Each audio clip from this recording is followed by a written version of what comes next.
Rafah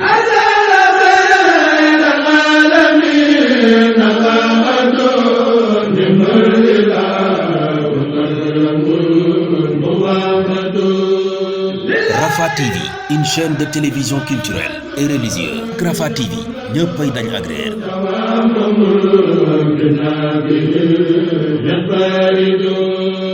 nga xamante ni yëpp jamono bii ci biir réew mi ak si bitim réew ñoo ngi ñuy teewlu ci fi gën a sori ci biir Sénégal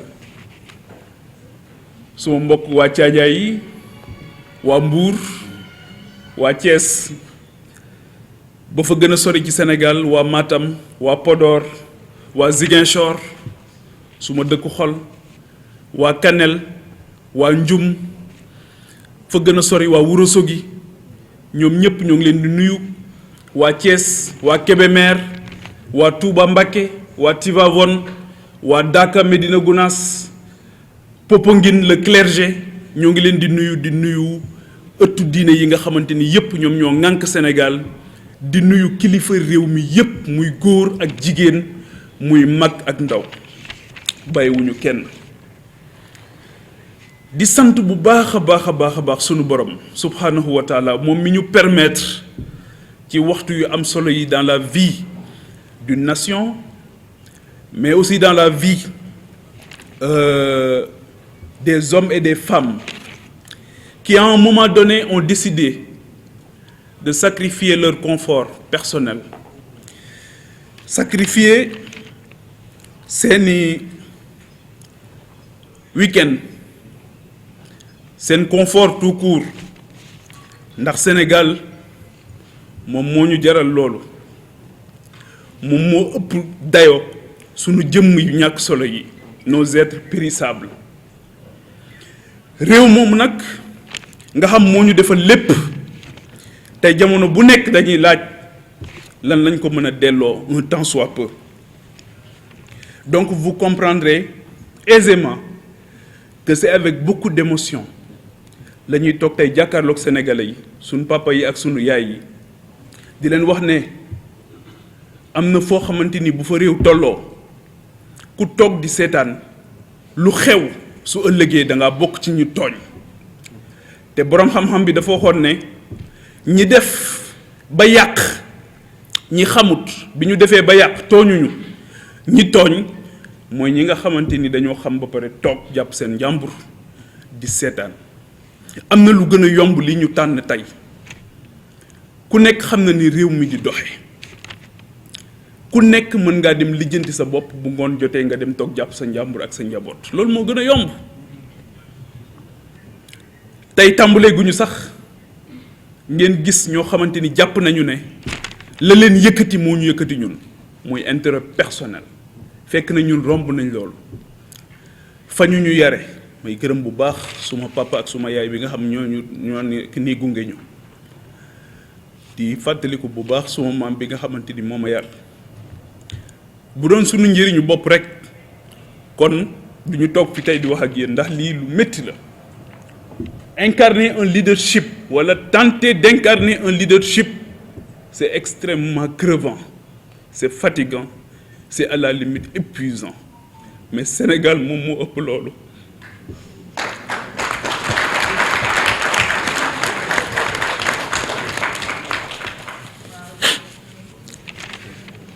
le 31 juillet prochain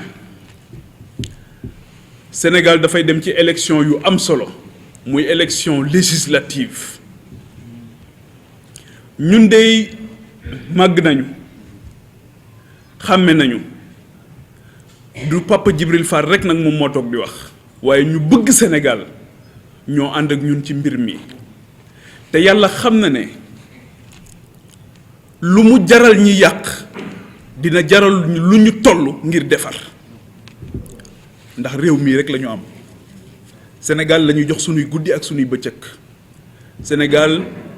moo tax mënatuñoo nelaw ba yandoor Sénégal moom moo tax jamono bu nekk du ñu jóg mukk fu ñu nit woowee ñu bàyyi suñu yitte yi ñuy def yépp dem bokk ko ak ñoom fa gën a sori ci Sénégal tey mën nañ ñoo seedeel loolu mën nañ ñoo nangul loolu daray tappale wala daraay njuuj njaaj taxuñoo jóg li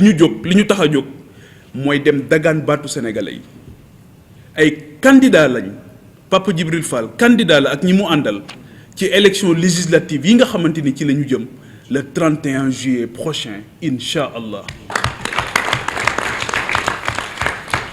sunu jaar-jaar ak liggéey bi ñuy def sunu borom xéewalewul ñu ko muy journalisme may remercier bu baax journalistes yi fi nekk ak journalistes yi nekk ci biir Sénégal yépp Serigne Cheikh Ahmed Tidiane Sy Al Maktoum moo doon wax ne journalistes yi dañoo am une mission prophétique waaw may waxtaan ak benn bés Serigne Moussa Nawel mu ne ma yonent yi sax ay journalistes lañu woon mooy prêcher la bonne parole ay journalistes jouaient dans ce pays un rôle extrêmement important pour accompagner le développement économique et social de ce pays moo tax je n'accepterai jamais que cette belle corporation kenn di ko traîner dans la boue parce que ñoom comprendre nañ ne responsabilité boo gis liberté boo gis responsabilité moom moo koy accompagner et pour la presse sénégalaise nous la savons extrêmement responsable extrêmement consciente et extrêmement consciente surtout des enjeux du moment moo tax maa ngi leen di gërëm bu baax ci ñëw bi ngeen ñëw fii métier bu am solo la ñuy def métier boobu ma doon def yàlla wërsëgale ma ko permettre ma nag ma dox ci biir Sénégal ak ci bitim réew rencontrer sénégalais yu bari waxtaan ak sénégalais yu bari gis it seen yitte ak seen i bëgg-bëgg ak li nga xamante ni moom la ñu bëggoon di ko nësër damay wax ne boo génnee Sénégal dafa am ñaari sentiment yu lay animé boo demee ci dëkk yi nga xamante ni dañu avancé te ñun ñoo leen rawoon ñaari sentiment moo lay animé sentiment bu njëkk bi c'est un sentiment de fierté tout court en tant que humain nga gis doomu aadama réaliser de grandes choses nga xam ne doomu aadama fàttewul li nga xamante ni moom moo ko indi woon ci kaw suuf muy être le vicaire de Dieu sur terre beneen bi sentiment bi c'est un sentiment de tristesse et d'amertume mais nga ne waaw ñun mais réew ma leen ma jógee mais tamit ay doomu aadama comme ñii ma gis ñoom ñoo fa nekk waa lan moo tax mënuñoo góorgóorlu bàyyi naxante bi bàyyi luubal bi bàyyi yenn yi nga xamante ni yëpp amul solo bàyyi gaañante bi bàyyi reyante bi bàyyi xeexu politique bi nga xamante ni amul njëriñ ngir yëkkatiku ngir jël en charge les véritables enjeux de notre pays sama candidature dafa am beneen nag niveau boo xamante ni moom la am réew mi ñu nekk juróom-ñett fukk yoo jël 80% yoo jël am seeni at moo ngi toll ci 20 et 25 ans 75% yoo jël seeni at moo ngi toll ci fanweeri at ak juróom la moyenne d'âge aujourd'hui à l'Assemblée nationale tourne autour de 56 ans waaw ndaw ñi ngir yàlla nañ ñu bàyyi sunu baat jóg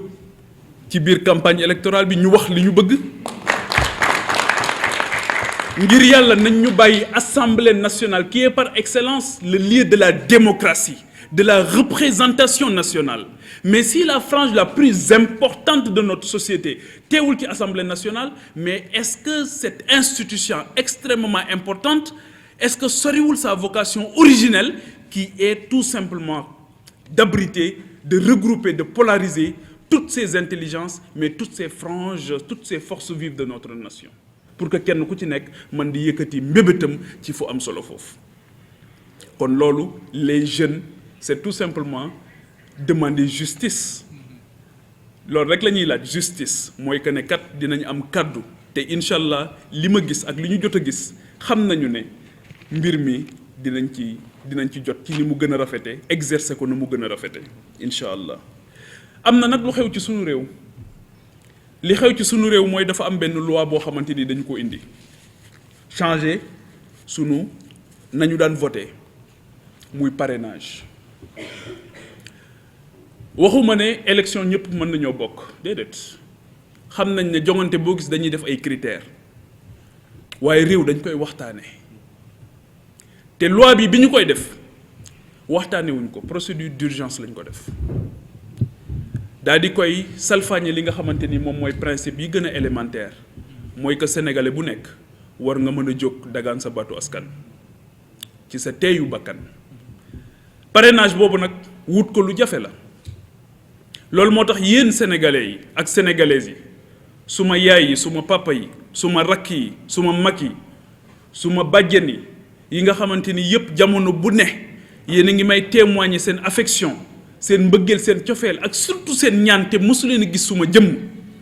dama leen di delloowaat mbir mi ne leen bëgg ngeen ko waaye man bëgg naa ko waaye ngir ngeen wan ne ma bëgg ngeen ma yóbbu foofu ngir baykat yi ma mën leen a waxal seen soxla sàmmkat yi ma mën leen a waxal seen soxla nappkat yi ma mën leen a waxal seen soxla ndaw yi nga xamante ni jamono bu ne ñoo ngi jël gaal yi di dee ci géej gi seen dëj yooyu ñi nga xam ñoo dee ci géej gi seen dëj yooyu ñun dëj yooyu dinañu def incha allah yëkkati suñu kàddu fàttali conscience ñi nga xamante ni ñoom ñoo yor réew mi ne leen loolu warul woon a mën a nette mënatul nekk dootuñu ko nangu ndaw yi Sénégal ëppaleen nañu leen ni ñu amee solo ak réew mi ni mu amee solo ak ndaw Sénégal ni mu yàggee am solo ndawu Sénégal bëggatuñu mu jël gaal di dem ci géej gi ndawu Sénégal bëggatuñu mu jël désert bi di dem naan day dem Espagne waaye magi Sénégal liñ ci bëgg mooy ñu dalal seen xel ne leen mën ngeen a dem noppalu tool bi du booy moo tax ñun waxuñu benn yoon alternative générationnelle ñun alternance waxuñu sax alternance générationnelle waxuñu sax alternative générationnelle ñun solidarité la ñu wax entre les générations moi je suis très bien placé pour le dire parce que suma maam moo ma yar saa bu ma ko daan tàggu di ñibbisi fii ci Dakar dafa may wax ne ma yaa ngi may tàggu rek wéetaay di ma gane gëwuma conflit de génération li ma gëm mooy il faut faire tomber les murs pour construire des ponts entre ces générations entre ces intelligences on a suffisamment construit de murs entre nous il faut maintenant construire des ponts et il y a aucune entité dans cette nation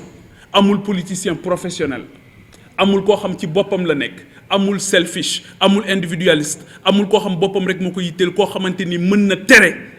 jëmm yi nga xamante ni defar Sénégal moom moo leen yëkkati ñu egg ci barab yooyu nga xamante ni fa la ñuy defaree Sénégal te jàpp nañ ne assemblée nationale nag wax dëgg yàlla barab bu mucc ayib la pour waxtaani réew mi barab bu mucc ayib la pour defar réew mi Serigne Fallou Mbacké daf daan wax ne li yées ci kilifa mooy sa njaboot saa bu ñu amee soxla rek seen xel jël la waaw waa Sénégal maa ngi leen di laaj kan moo fi am soxla xelam dem ci assemblée nationale ne bu ci àddoo mu faju kan mooy am soxla ci Sénégal fii may wax ak yéen gaz de moo ngi ñàkk ci réew mi fii may wax ak yéen démb de dund nañ ci réew mi loo xamante ni fàttalikuma fu ñu ko fi dundee mooy journée sans sage-femme sans blouse blanche waaw ndax dégg ngeen ci assemblée nationale ndax dégg ngeen ci commission bi yor la santé au niveau de l'Assemblée nationale Serigne Fallou nag moom moo wax loolu nee na kilifa bu ne war ngaa ëppale sa bopp sa njaboot saa bu ñu amee soxla rek seen xel jël la kon nag kilifa war naa assumer responsabilité bi mu am kenn waxul ne soxla yëpp dañ koy faj waaye ngal la waslu ci àq kon parrainage bi sénégalais yi ñëw ngeen ak doole bi ñu yëngoo rek ñëw ngeen waaye gën leen a ñëw nag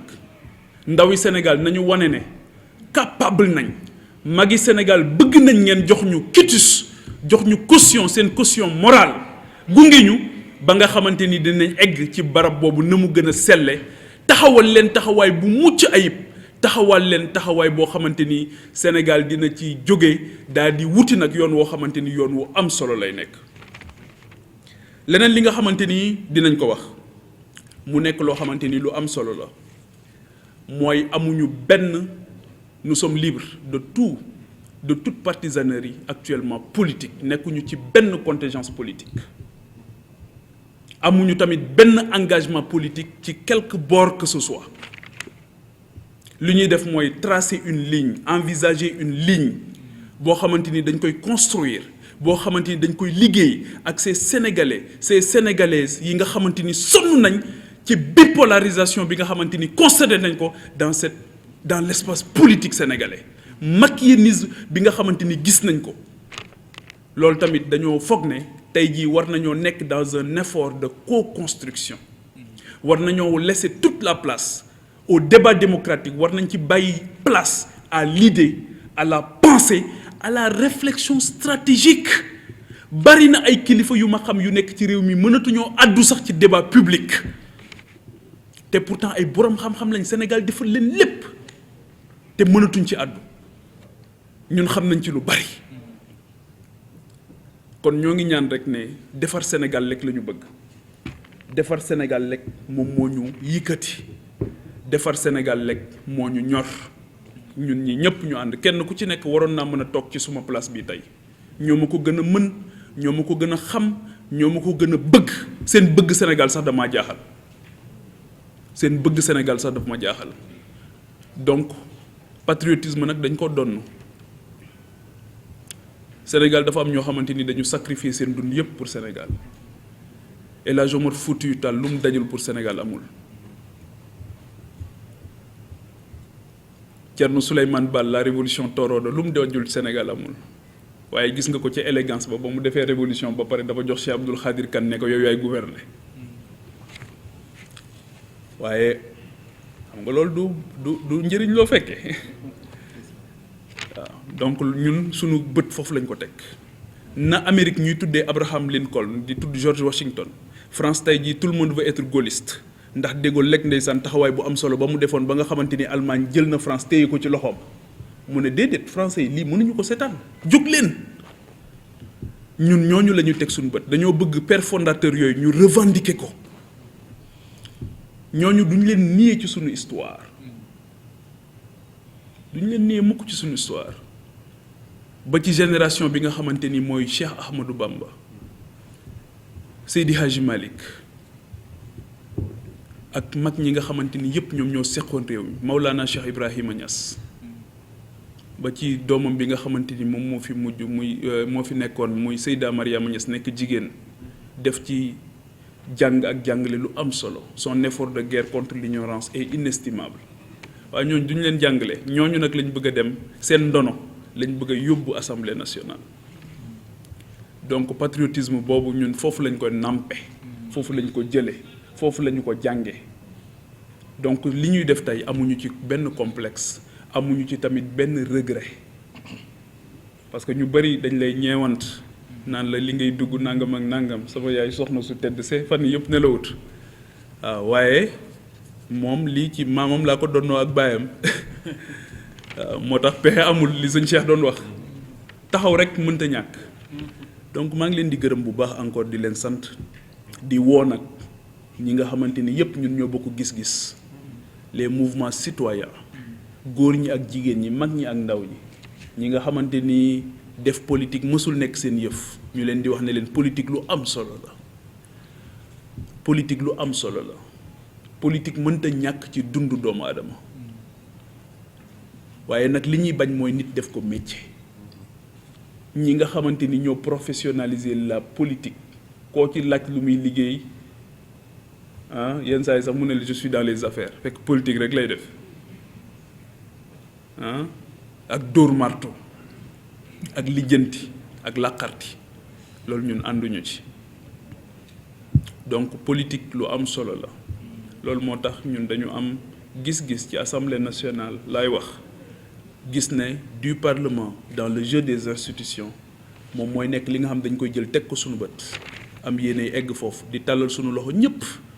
ñi nga xamante ni bokk nañ ak ñun gis-gis bi ñu ànd ñu liggéey Sénégal ànd nag song li nga xamante ni moom mooy lii nga xamante ni moo xew te ma wax ne léegi d'accorduma ci muy le parrainage ñu ànd waaye parrainage bi d'accorduma ci parce que c'est pas consensuel lu doy waar la lu yéeme la d'accorduñ ci moo tax ma leen di delloo bal bi sénégalais yi ne leen parrainer leen ñu le maximum possible la ñu bëgg ngir ñu dem teew ci péncu ndaw réew mi ngir teewal leen fa sunu bopp yëkkatiwuñu yéen a ñu yëkkati yéen la ñu bëgg lii fi xew démb muy journée blouse sans blouse loolu lañ bañati mu am fi waaw loolu lañ bañati mu am fi ndax corps médical boobu ci biir Covid bi li ñu taxawaayam kenn ku ci nekk amoon nga fierté am mbokku médecin kenn ku ci nekk amoon nga fierté am mbokk boo xam ne day yëngu ci corps médical ñu sargal leen tatagal leen sunu réew parewul woon pour dékku virus bu toll noonu waaye ñooñu nag justice tey jii mooy ñu mettre leen dans les meilleures conditions optimales pour ñu mën a def seen liggéey confortablement ñoom tamit ñu xamee responsabilité bi ñu am xam ne métier boo mën di exercer dans la vie dafa am un sacrifice boo xamante ni foog nga taxawee ko ba nga xamante ni di nga mën a rafetal sa digganteeg sa askan. Destin croisé, 2 points, défi et responsabilité. Dañu am destin avec le Sénégal sunu borom tànnal ñu réew mu am solo mi réew mu mucc ayib bi lépp la am manqué wuñu dara lu ñu teree dem kon foog ñu defaraat taxawaay bi taxaw temm ak fulla ak fayda ak sell gu mat sëkk taxawaay boo xamante li ñuy def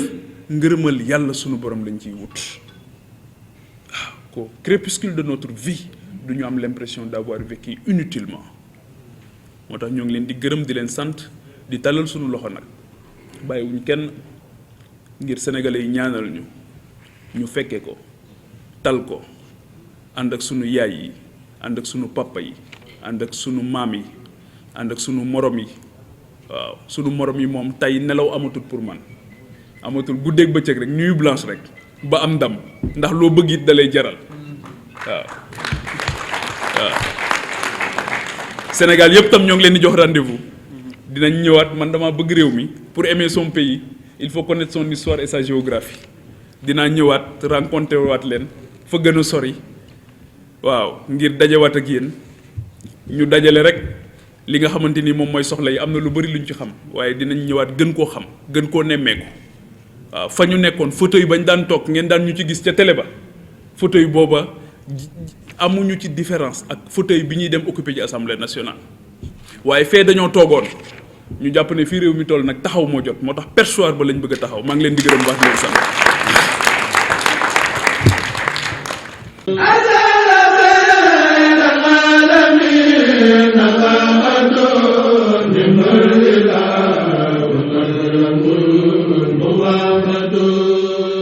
Rafah TV, une chaîne de télévision culturelle et religieuse. Rafah TV, ñëppay dañ agréer.